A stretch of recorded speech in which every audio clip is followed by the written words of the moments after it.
पिछले 3 सालों में सेंट्रल आर्म पुलिस फोर्सेज यानी सीएपीएफ के 436 जवानों ने सुसाइड किया है। आत्महत्या करने वालों में भारत पाकिस्तान बॉर्डर पर मुस्तैद रहने वाले बीएसएफ के 111 जवान शामिल हैं।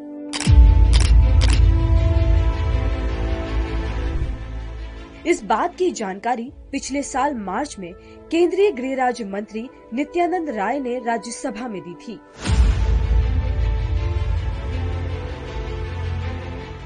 बीते कुछ सालों में सेंट्रल आर्म्ड पुलिस फोर्सेज यानी सीएपीएफ में एक नए तरह का ट्रेंड देखने को मिल रहा है। जवान या तो सुसाइड कर रहे हैं या फट्रिकाइट यानी अपने ही साथियों को गोली मार दे रहे हैं या समय से पहले रिटायरमेंट ले रहे हैं। ये सब चीजें फोर्स की इंटरनल व्यवस्था पर सवाल खड़े कर रही हैं। 28 दिसंबर 2023 में ही पंजाब फिरोजपुर में 155 बटालियन में हेड कांस्टेबल के पद पर तैनात झुंझुनू के भीमसर गांव के मांगीलाल के सुसाइड का मामला सामने आया। सुसाइड नोट में अफसरों से तंग आकर खुदकुशी की बात लिखी थी। हालांकि जांच में पता चला कि ये नोट फर्जी था।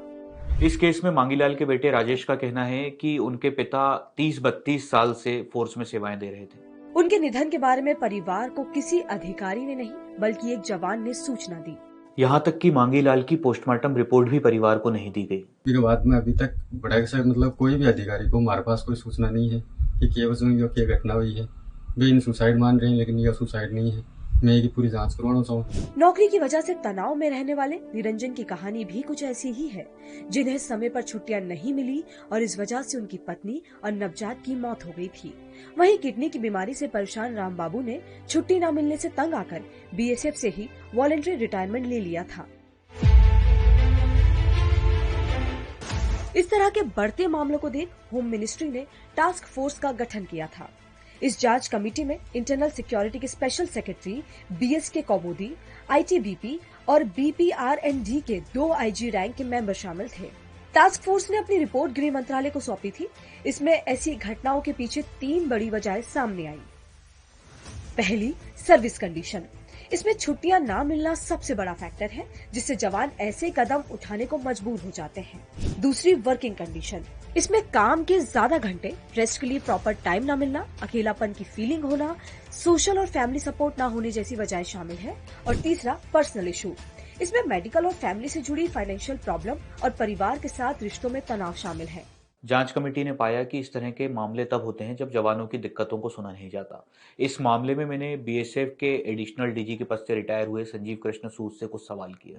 पहली चीज तो ये है कि हमारी जो है सर्विस कंडीशंस बहुत टफ है। ठीक है, एक जवान हमेशा बॉर्डर पे रहता है और उसको फैमिली के साथ रहने के बहुत कम मौके मिलते हैं और सर्विस कंडीशंस बहुत टफ है।